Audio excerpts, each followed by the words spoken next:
ವೀಕ್ಷಕರೇ, ಗಣಿ ಧಣಿಂತಾನೆ ಹೆಸರಾಗಿದ್ದಂತ ಜನಾರ್ದನ್ ರೆಡ್ಡಿ ಅವರಿಗೆ ಓಬಳಾಪುರ ಮೈನಿಂಗ್ ಪ್ರಕರಣದಲ್ಲಿ ತೆಲಂಗಾಣ ಹೈಕೋರ್ಟ್ 7 ವರ್ಷ ಸಜೆಯನ್ನ ವಿಧಿಸಿತ್ತು. ಆದರೆ ಇದಾದ ನಂತರ 1 ತಿಂಗಳ ಅವಧಿಯಲ್ಲಿ ಅವರಿಗೆ ಜಾಮೀನು ಸಿಗುವುದರ ಜೊತೆಗೆ ಅವರ ಶಿಕ್ಷೆ ಕೂಡ ರದ್ದಾಗಿದೆ. ವೀಕ್ಷಕರೇ, ಜನಾರ್ದನ್ ರೆಡ್ಡಿ ಅವರ ಮೇಲೆ ಸಾಕಷ್ಟು ಆರೋಪಗಳು ಇದ್ದಾವೆ. ವೀಕ್ಷಕರೇ, ಈ ಜನಾರ್ದನ್ ರೆಡ್ಡಿ ಅವರು ಬಡ ಕುಟುಂಬದ ಹುಡುಗ.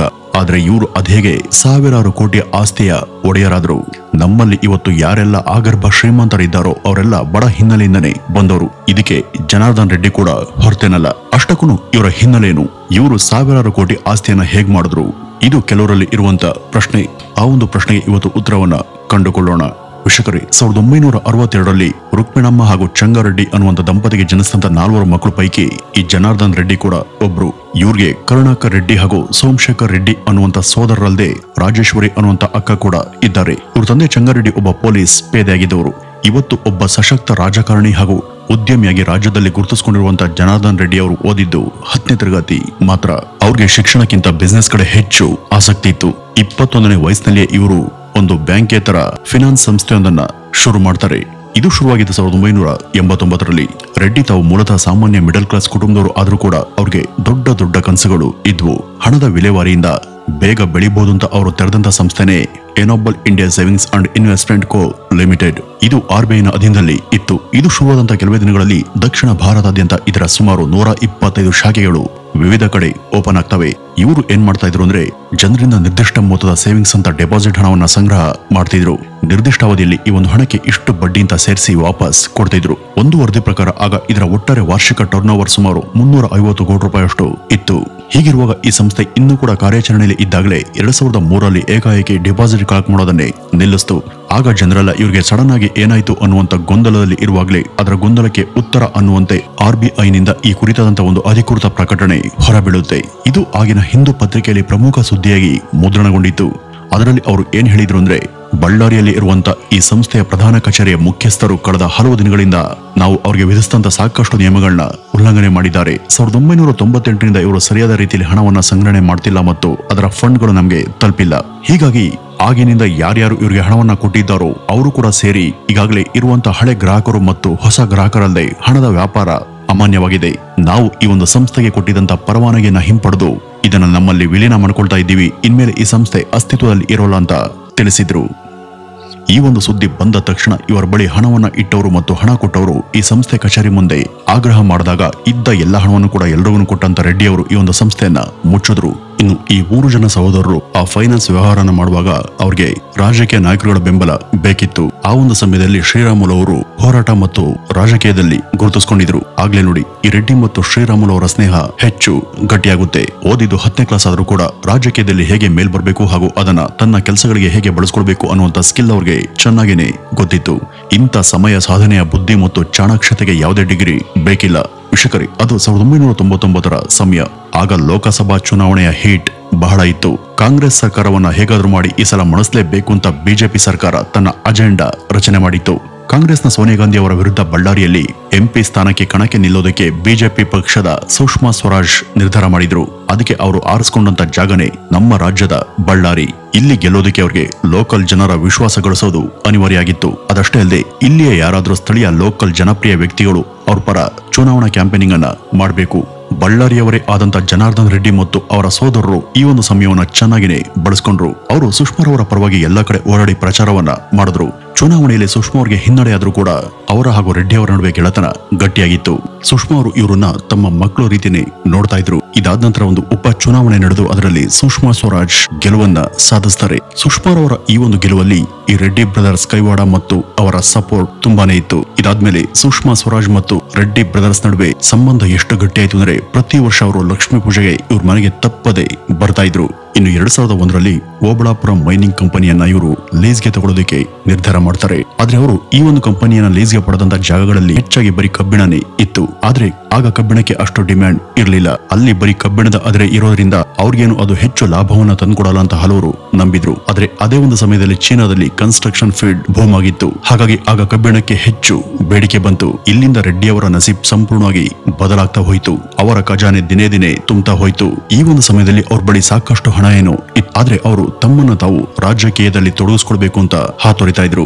ಮುಂದೆ 2006ರಲ್ಲಿ ರಾಜ್ಯದಲ್ಲಿ ಜನತಾದಳ ಸರ್ಕಾರ ಅಧಿಕಾರಕ್ಕೆ ಬಂದು ರೆಡ್ಡಿಯ ಪ್ರಭಾವದಿಂದ ಅವರ ಎಲ್ಲಾ ಕೆಲಸ ಕಾರ್ಯಗಳ ಸೋ ಕಾಲ್ಡ್ ನಿಷ್ಠಾವಂತ ಹಾಗೂ ಕಾರ್ಯಕರ್ತನಾಗಿದ್ದಂತ ಶ್ರೀರಾಮುಲು ಅವರಿಗೆ ಮೊದಲ ಬಾರಿಗೆ ಮಂತ್ರಿ ಸ್ಥಾನ ಲಭ್ಯ ಆಯಿತು.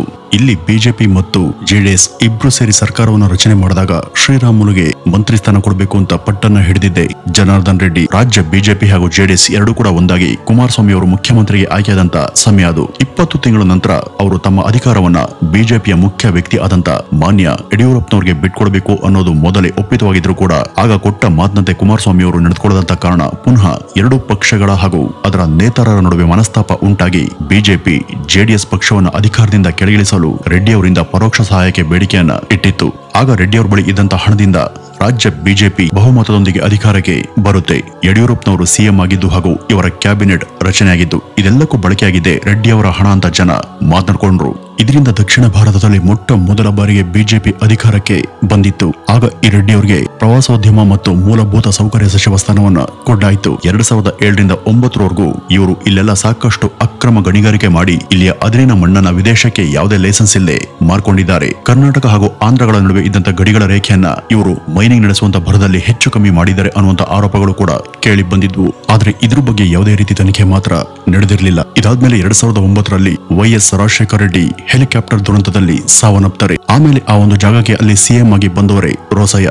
ಇವರು ಬಂದ ನಂತರ ಅಲ್ಲಿ ಸುತ್ತಮುತ್ತ ನಡೀತಾ ಇದ್ದಂತ ಅಕ್ರಮ ಗಣಿಗಾರಿಕೆಯ ವಿರುದ್ಧ ಸಿಬಿಐ ತನಿಖೆಯನ್ನ ಶುರು ಮಾಡಿಸ್ತಾರೆ. ಆದ್ರೆ ಇದರಿಂದ ಜನಾರ್ದನ್ ರೆಡ್ಡಿ ಸುಮ್ಮನಿರಲಿಲ್ಲ. ಅವರು ಆಂಧ್ರ ಹೈಕೋರ್ಟ್ಗೆ ಹೋಗಿ ಈ ಸಿಬಿಐ ತನಿಖೆ ವಿರುದ್ಧ ಕೋರ್ಟ್ ನಿಂದ ತಡೆಯನ್ನ ತಂದಿದ್ರು. ಆದ್ರೆ ಅದೇನು ಹೆಚ್ಚು ಕಾಲ ಇರಲಿಲ್ಲ. ಸ್ವಲ್ಪ ದಿನ ಆದ್ಮೇಲೆ ಮತ್ತೆ ಆ ತಡೆಯನ್ನ ಹಿಂಪಡೆದು ಸಿಬಿಐ ತನಿಖೆ ಶುರುವಾಯಿತು. ವೀಕ್ಷಕರೇ, ಈ ಹೊತ್ತಿಗೆ ಈ ರೆಡ್ಡಿ ಬ್ರದರ್ಸ್ ಪ್ರಭಾವ ಬಳ್ಳಾರಿಯಲ್ಲಿ ಎಷ್ಟರ ಮಟ್ಟಿಗೆ ಇತ್ತು ಅಂದ್ರೆ ಬಳ್ಳಾರಿಯನ್ನ ರಿಪಬ್ಲಿಕ್ ಆಫ್ ಬಳ್ಳಾರಿ ಅಂತಾನೆ ಕರೀತಾ ಇದ್ರು. ಬಿಜೆಪಿ ಸರ್ಕಾರ ಅಧಿಕಾರದಲ್ಲಿದ್ರು ಕೂಡ ಅದರ ಕಂಟ್ರೋಲ್ ಮಾತ್ರ ಇವ್ರ ಬಳಿನೇ ಇತ್ತು. ಅಷ್ಟರ ಮಟ್ಟಿಗೆ ಇವರು ಆಗ ಪ್ರಭಾವಿಗಳಾಗಿದ್ರು. ಈ ಒಂದು ಸಮಯದಲ್ಲಿ ಸಿದ್ದರಾಮಯ್ಯನವರು ವಿರೋಧ ಪಕ್ಷದ ಸ್ಥಾನದಲ್ಲಿದ್ರು. ಅವರು ಯಾವುದೋ ಒಂದು ಸಭೆಯಲ್ಲಿ ಈ ರೀತಿ ಮಾತನಾಡ್ತಿರುವಾಗ ನಿಮ್ಗೆ ತಾಕತ್ತಿದ್ರೆ ನೀವು ಬಳ್ಳಾರಿಗೆ ಬಂದು ಕಾಲಿಟ್ ನೋಡಿ ಅಂತ ಈ ರೆಡ್ಡಿ ಸವಾಲನ್ನ ಹಾಕಿದ್ರು. ಈ ಒಂದು ಮಾತನ್ನ ಸವಾಲಾಗಿ ತೆಗೆದುಕೊಂಡಂತ ಸಿದ್ದರಾಮಯ್ಯನವರು ತಮ್ಮ ಕಾರ್ಯಕರ್ತರೊಂದಿಗೆ ನಡೆದುಕೊಂಡೇನೆ ಬಳ್ಳಾರಿಗೆ ಹೋಗಿ ದೊಡ್ಡ ಕಾರ್ಯಕ್ರಮವನ್ನ ಮಾಡಿ ಮುಗಿಸಿದ್ರು. ಆಗ ಈ ಒಂದು ಪಾದಯಾತ್ರೆ ಮತ್ತು ಈ ಒಂದು ಕಾರ್ಯಕ್ರಮ ಇಡೀ ದೇಶದಲ್ಲೇ ಸಖತ್ ಸದ್ದನ್ನ ಮಾಡಿತ್ತು. ಅದಷ್ಟೇ ಅಲ್ಲದೆ ಬಳ್ಳಾರಿಯ ಮೈನಿಂಗ್ ಕಡೆಗೆ ಎಲ್ಲರೂ ಕೂಡ ತಿರುಗಿ ನೋಡುವಂತೆ ಮಾಡಿತ್ತು.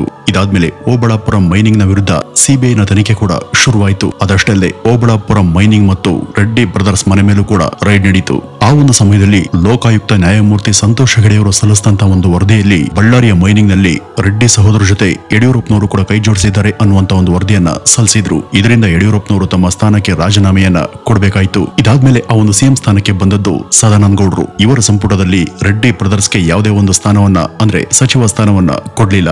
ಅದಷ್ಟೇ ಅಲ್ಲದೆ ತಮ್ಮನ್ನ ಮಕ್ಕಳು ಅಂತ ಕರೀತಾ ಇದ್ದಂತ ಸುಷ್ಮಾ ಸ್ವರಾಜ್ ಅವರು ಕೂಡ ಇವರಿಂದ ಅಂತರವನ್ನ ಕಾಯ್ದುಕೊಂಡಿದ್ರು. ಆಗ ಈ ರೆಡ್ಡಿ ಸಹೋದರರು ಶ್ರೀರಾಮುಲು ಅವರಿಂದ ರಾಜೀನಾಮೆಯನ್ನು ಕೊಡಿಸಿ ರಾಜ್ಯ ಬಿಜೆಪಿಗೆ ಒಂದು ವಾರ್ನಿಂಗ್ ಅನ್ನು ಕೂಡ ಕೊಟ್ಟಿದ್ರು. ಆದ್ರೆ ಇದಾದ್ಮೇಲೆ 2011ರಲ್ಲಿ ರೆಡ್ಡಿ ಅವರನ್ನ ಅರೆಸ್ಟ್ ಮಾಡಿ ಜೈಲಿಗೆ ತಳ್ಳಲಾಯಿತು. ಆಗ ಇವರು ಸುಮಾರು 3 ವರ್ಷಗಳ ಕಾಲ ಜೈಲಿನಲ್ಲಿದ್ರು. ಆಗ ಈ ಓಬಳಾಪುರ ಮೈನಿಂಗ್ ಸುಮಾರು 3 ವರ್ಷಗಳ ಕಾಲ ತನ್ನ ಕೆಲಸವನ್ನ ನಿಲ್ಲಿಸಿತ್ತು. ಆಮೇಲೆ 2015ರಲ್ಲಿ ಜನಾರ್ದನ್ ರೆಡ್ಡಿ ಜೈಲಿಂದ ಬಿಡುಗಡೆ ಆಗ್ತಾರೆ. ಅಂದ್ರೆ ಜಾಮೀನಿನ ಮೂಲಕ ಅವರು ಹೊರಗಡೆ ಬಂದಿದ್ರು. ಆಗ ಕೋರ್ಟ್ ಅವರಿಗೆ ಒಂದು ಷರತ್ತನ್ನು ಕೂಡ ವಿಧಿಸಿತ್ತು. ನೀವು ಯಾವುದೇ ಕಾರಣಕ್ಕೂ ಬಳ್ಳಾರಿಗೆ ಹೋಗುವಂತಿಲ್ಲ ಅಂತ ಅದು ಷರತ್ತನ್ನ ವಿಧಿಸಿತ್ತು. ಹಾಗಾಗಿ ರೆಡ್ಡಿ ಅವರು ಬೆಂಗಳೂರಲ್ಲಿ ಉಳಿಬೇಕಾಯ್ತು. ಇವರು 2016ರಲ್ಲಿ ತಮ್ಮ ಮಗಳ ಮದುವೆನ ತುಂಬಾ ಅದ್ದೂರಿಯಾಗಿ ಮಾಡಿದ್ರು. ಅಲ್ಲಿವರೆಗೂ ಇವರ ಸುದ್ದಿ ಅಷ್ಟೊಂದು ಇರ್ಲಿಲ್ಲ. ಆದ್ರೆ ಈ ಒಂದು ಮದುವೆಯಿಂದ ಮತ್ತೆ ಸುದ್ದಿಗೆ ಬಂದ್ರು. ಒಂದು ಮಾಹಿತಿ ಪ್ರಕಾರ ಈ ಒಂದು ಮದುವೆಗೆ ಸುಮಾರು 500 ಕೋಟಿ ರೂಪಾಯಿನ ಖರ್ಚು ಮಾಡಲಾಗಿದೆ ಅಂತ ಹೇಳಲಾಗುತ್ತೆ. ಈ ಜನಾರ್ದನ್ ರೆಡ್ಡಿ ಅವರು ಕೇವಲ ಬೇಲ್ ಮೂಲಕ ಮಾತ್ರ ಹೊರಗಡೆ ಬಂದಿದ್ರು. ಇವ್ರ ಮೇಲೆ ಸಾಕಷ್ಟು ಕೇಸ್ಗಳು ಕೂಡ ಇನ್ನು ಹಾಗೇನೆ ಇದ್ವು. ಹಾಗಾಗಿ ಬಿಜೆಪಿ ಸರ್ಕಾರ ಇವರನ್ನ ನಮ್ಮ ಸಚಿವ ಸಂಪುಟಕ್ಕೆ ಸೇರಿಸಿಕೊಂಡ್ರೆ ವಿರೋಧ ಪಕ್ಷಗಳಿಗೆ ಒಂದು ಅಸ್ತ್ರವನ್ನ ಕೊಟ್ಟಾಗುತ್ತೆ ಅಂತ ಇವರನ್ನ ದೂರನೇ ಇಟ್ಟಿದ್ರು. ವೀಕ್ಷಕರೇ, ಬರೀ ದುಡ್ಡಿನ ಹೊಳೆಯಲ್ಲೇ ಮಿಂದಂತ ಇವರ ಜೀವನ ಎಷ್ಟು ಐಷಾರಾಮಿಗಿತ್ತು ಅಂತ ನೀವೇನಾದ್ರೂ ಊಹೆ ಮಾಡಿದ್ರೆ ಖಂಡಿತ ಆಶ್ಚರ್ಯ ಪಡ್ತೀರಾ. ಅವ್ರ ಬಳಿ ಇದ್ದದ್ದು ಎಲ್ಲವೂ ಕೂಡ ಕೋಟಿ ಕೋಟಿ ಬೆಲೆ ಬಾಳುವಂತ ಐಷಾರಾಮಿ ಕಾರ್ಗಳೇ. ಅವರು ಇಷ್ಟೆಲ್ಲ ದುಬಾರಿ ಕಾರ್ಗಳು ಇದ್ರೂ ಕೂಡ ಹೆಚ್ಚಾಗಿ ಬಳಸ್ತಾ ಇದ್ದು ಲ್ಯಾಂಡ್ ರೋವರ್ ಕಾರನ್ನೇ. ಅದಷ್ಟೇ ಅಲ್ಲದೆ ಅವ್ರ ಬಳಿ ಸ್ವಂತಕ್ಕೆ 2 ಹೆಲಿಕಾಪ್ಟರ್ಗಳು ಕೂಡ ಇದ್ವು. ಅದಷ್ಟೇ ಅಲ್ಲದೆ ಅವ್ರ ಮನೆಯಲ್ಲಿ 2 ಚಿನ್ನದ ಕುರ್ಚಿಗಳು ಕೂಡ ಇದ್ವು ಅಂತ ಹೇಳಲಾಗುತ್ತೆ. ರೆಡ್ಡಿ ಅವರು ಯಾವಾಗ್ಲೂ ಅದ್ರ ಮೇಲೆ ಕೂತ್ಕೋತಾ ಇದ್ರು ಅಂತಾನೂ ಹೇಳಲಾಗುತ್ತೆ. ತಮ್ಮ ಮಗಳ ಮದುವೆಗೆ 500 ಕೋಟಿಯನ್ನ ಖರ್ಚು ಮಾಡಿದ್ದಾರೆ ಅಂದ್ರೆ ಇವರ ಆಸ್ತಿ ಎಷ್ಟಿರ್ಬೋದು ಅನ್ನೋದನ್ನ ನೀವೇ ಲೆಕ್ಕ ಹಾಕಬಹುದು. ಇನ್ನು ಇವ್ರ ಮನೆ ಮೇಲೆ ದಾಳಿ ಮಾಡಿದಾಗ ಸುಮಾರು 3 ಕೋಟಿ ರೂಪಾಯಿ ಹಣ ಹಾಗೂ 30 ಕೆಜಿಗೂ ಹೆಚ್ಚು ಚಿನ್ನ ಸಿಕ್ಕಿತ್ತು ಅಂತ ಹೇಳಲಾಗುತ್ತೆ. ಅದಷ್ಟಲ್ಲದೆ ಇವರು ತಿರುಪತಿಯ ತಿಮ್ಮಪ್ಪನಿಗೆ ಸುಮಾರು 35 ಕೋಟಿ ರೂಪಾಯಿನ ವಜ್ರ ಖಚಿತ ಚಿನ್ನದ ಕಿರೀಟವನ್ನ ಕಾಣಿಕೆಯಾಗಿ ಕೊಟ್ಟಿದ್ರು. ಇದೆಲ್ಲದರ ಮಧ್ಯೆ ರೆಡ್ಡಿ ಅವರು ಕೆಲವು ಸಮಾಜ ಸೇವೆ ಕೆಲಸಗಳನ್ನು ಕೂಡ ಮಾಡಿದ್ದಾರೆ. ಅವರು ಬುದ್ಧಿಮಾಂದ್ಯ ಮಕ್ಕಳಿಗಾಗಿ ಕೆಲವು ಶಾಲೆಗಳನ್ನು ಕೂಡ ನಡೆಸ್ತಿದ್ದಾರೆ. ಅದಷ್ಟೇ ಅಲ್ಲದೆ ಕೆಲವು ವೃದ್ಧಾಶ್ರಮಗಳನ್ನು ಕೂಡ ಅವರು ನಡೆಸ್ತಿದ್ದಾರೆ. ವೀಕ್ಷಕರೇ, ಇದಿಷ್ಟು ಇವತ್ತಿನ ಈ ಒಂದು ವಿಡಿಯೋದ ಮಾಹಿತಿ. ಇನ್ನು ಇದ್ರ ಬಗ್ಗೆ ನಿಮ್ಮ ಅನಿಸಿಕೆಯನ್ನು ಕಮೆಂಟ್ ನ ಮೂಲಕ ತಪ್ಪದೆ ತಿಳಿಸಿ. ನಮಸ್ಕಾರ.